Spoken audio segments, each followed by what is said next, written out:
we're still waiting in a lot of cases to see if that happens or not. I can't tell you a whole lot about what simple church or organic church is. I can tell you some things we've learned about what it's not.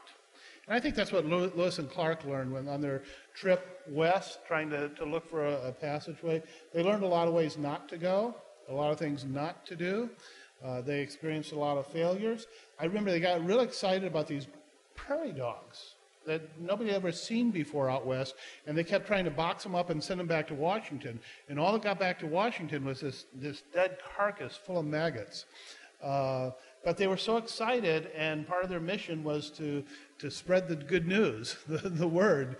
And they just faced one problem after another that they had never imagined. But so they learned a lot about how not to do things and where not to go if you want to get to the West Coast. And we've learned some things about what simple church is not, what not to do when you just throw your seed in the ground and wait for it to come up. First of all, simple church is not easy church. I got all excited when I saw simplechurch.com.org was taken, and we're looking for a website. So I was looking for easychurch.org, and I found out that somebody had bought that up, and it was for sale for like $10,000.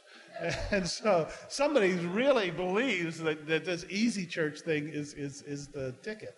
And I thought it was going to be easy, but then when I saw what it cost $10,000 just to get the name, that ain't so easy. And simple church is not easy church. It's not the same thing. A lot of it's like what Chris was saying about doing the one-on-ones and the 5 and 5s, the 10 and 10s. A lot of simple church, that's scary. A lot of simple church is not complex, but difficult. Because we're operating without a lot of the regular, normal, typical, traditional values and practices and skills that we all know already, that we've practiced, and we don't have anything to put in its place yet. For instance, my wife says, I kind of like simple church, but there's nothing for me to do there. And I said, Debbie, there's everything for you to do there. What do you? She said, well, when I was in church, in real church, big church, traditional church, we call it legacy church sometimes, I could sing in the choir, I could teach a Sunday school class, I could go out on Saturday mornings and give out peanut butter and jelly sandwiches. There's stuff I could do.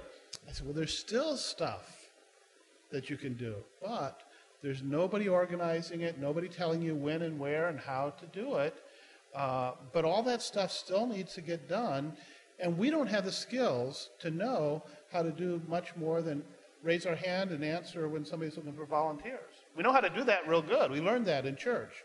But how to initiate a ministry, we even have to violate some things we feel very strange about because, I might be stepping on somebody else's toes. What if we're having a meeting and I want to sing a song and somebody else has planned to do something different? Am I going to interfere or interrupt if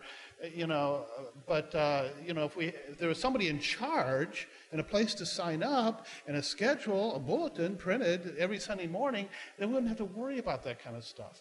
But we got other things to worry about. So it's not necessarily easy. Church, and partly related to this because we found it's not big on cooperation. We have to cooperate sometimes, but it's a lot bigger on collaboration. Cooperation means there's a plan, there's a program, there's a master plan, there's somebody in charge, and they help us all cooperate. You do your part, and you do your part, and you do your part, and it'll all come together in the end. And that's not a bad way to do church at all. But collaboration is what is God calling you to do? What is God calling you to do? And what is God calling you to do? And how can we collaborate together? Which is really it may sound like just a little bit of a different word, but it's a huge difference in practice.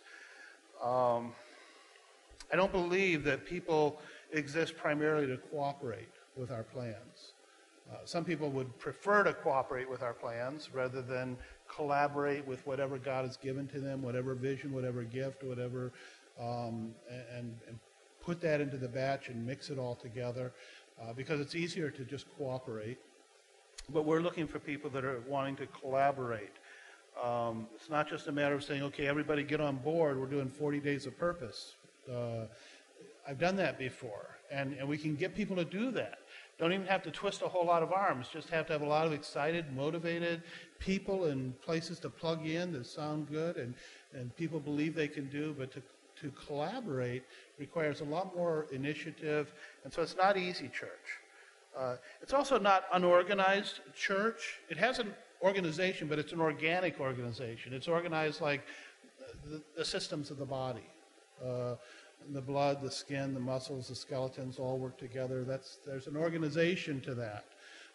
There's an organization to the stars in the heaven, to the meadow in the field. Anything that's alive has an organization, but it's different than the United States government or the local church government. It's just a different kind of an organization where the goal is life. Again, not some predetermined vision or master plan.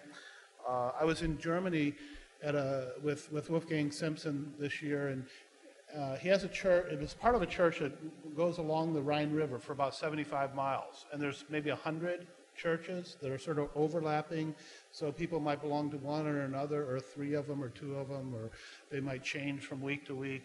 But there's probably 2,000 people in this church that's 75 miles long along the river, and it meets in a bunch of different homes and places. So I said, okay, while I'm here, I've only got 3 or 4 days, but if your church is meeting, I'd really like to be a part of it. And they meet here and there in all our little places. Once in a while, they try to get together regionally or annually. I said, when do you meet? I don't know. I guess we could meet now. I said, where do you meet? I don't know. He pointed to the tavern across the street. I guess we could meet there. And so I said, well, what would we do? I don't know. Let's go see. He gets on the telephone, makes 3 phone calls. An hour later, 25 people show up at the tavern, and we do church for a couple hours. And that's the way church works in the Black Hills forest of southern Germany. With that particular, I don't know whether to call it a congregation, what to call it. Simple church is not necessarily small, although we generally meet in smaller groupings, because we believe in multiplication, that when people love each other, they multiply. That's how families grow, that's how churches grow, and multiplication has a vast potential for growth. Don, the fellow I work with over in Philadelphia, tried starting a gym church in the gymnasium where he's working out. And he met with a bunch of different guys and tried to get together in a corner of the gym. And there was only one guy that would meet with him, and that was Tony. And Tony met with him for about 3-4 weeks, and they couldn't get anybody else. And they're all praying, God, give us some more people and give us a special room that we can get together in the gym. And so Don got discouraged and he quit. I said, I'm done with this.